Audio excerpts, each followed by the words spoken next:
Pram mengakui memang ada dana APBD diperbankan dan selalu digunakan di akhir tahun anggaran. Tetapi memang Jakarta ini pola pembayaran untuk APBD-nya biasanya terjadi pelonjakan di akhir tahun. Tim Liputan iNews melaporkan.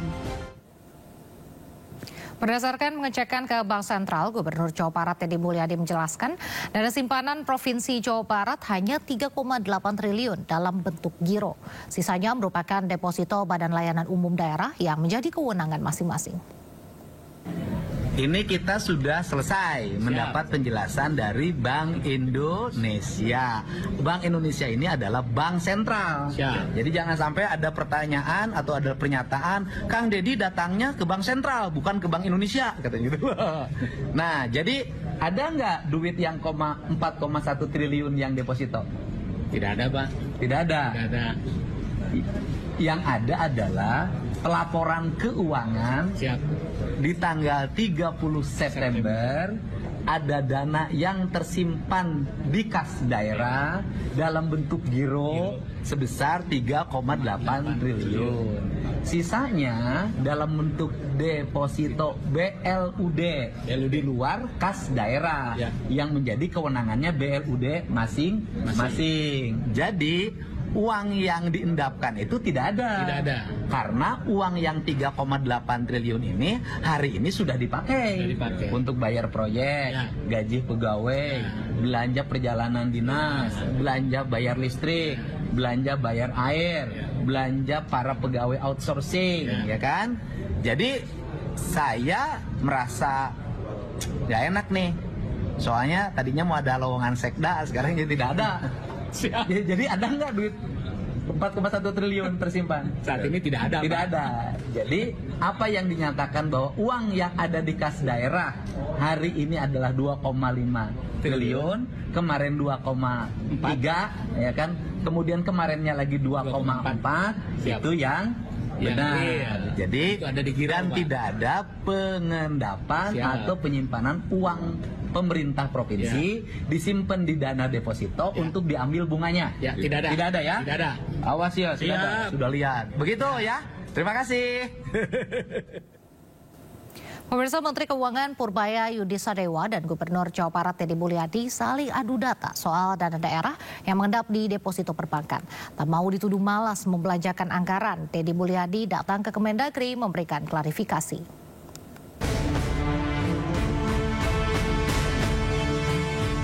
Saat pemerintah pusat gencar belanja demi mendorong perekonomian, sebagai dana APBD malah mengendap di deposito perbankan. Merujuk ke data Bank Indonesia per 15 Oktober 2025, ada 15 Pemda dengan simpanan tertinggi di perbankan, yaitu DKI Jakarta 14,68 triliun, Jawa Timur 6,84 triliun, Kota Banjarbaru 5,17 triliun, dan Jawa Barat 4,17 triliun.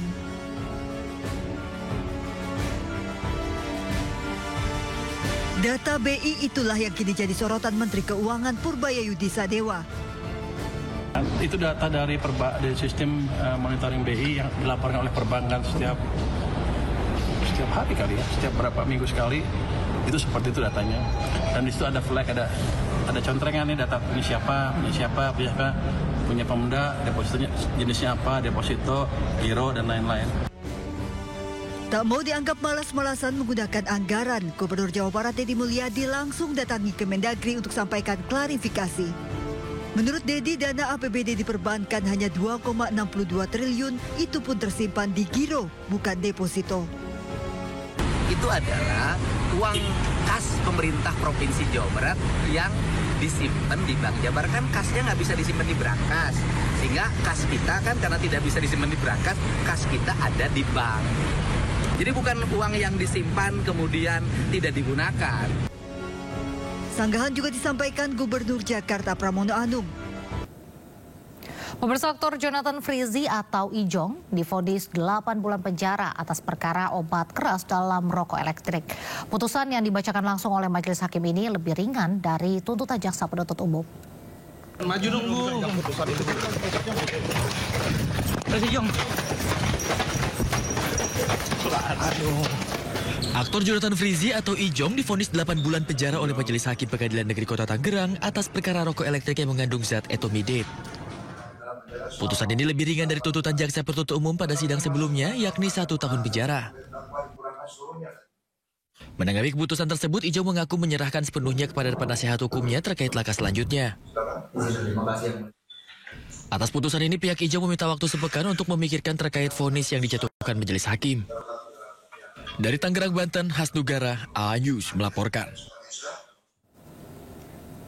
Pengadilan Negeri Jakarta Pusat menggelar sidang perdana perkara peredaran narkotika di Rutan Kelas 1 Jakarta Pusat yang melibatkan Amar Zoni.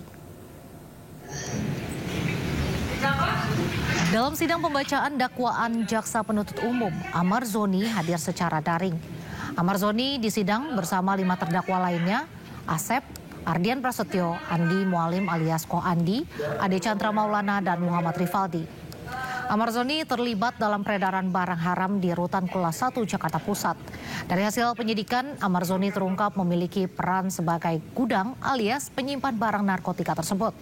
Amar Zoni disebut menerima barang terlarang itu dari seseorang di luar rutan sebelum akhirnya diedarkan untuk narapidana di dalam rutan. Terdakwa Muhammad Amir Akbar. Siapa yang mulia? Tempat lahir di mana? Depok. Beralih ke informasi lain, pemirsa, penasehat hukum keluarga diplomat Arya Daru Pangayunan kembali menyambangi gedung Barreskrim Polri mendesak agar kasus kematian Arya Daru dibuka lebar dengan gelar perkara khusus. Pihak Arya Daru Pangayunan mendesak polisi untuk memeriksa secara mendalam sosok wanita bernama Farah dan seorang pria bernama Dion. Pemeriksaan Farah dan Dion diyakini bisa kembali membuka perkara kematian Arya Daru agar terang benderang. Kubu Arya Daru sudah beberapa kali mendatangi Barreskrim, terakhir pada 16 Oktober lalu.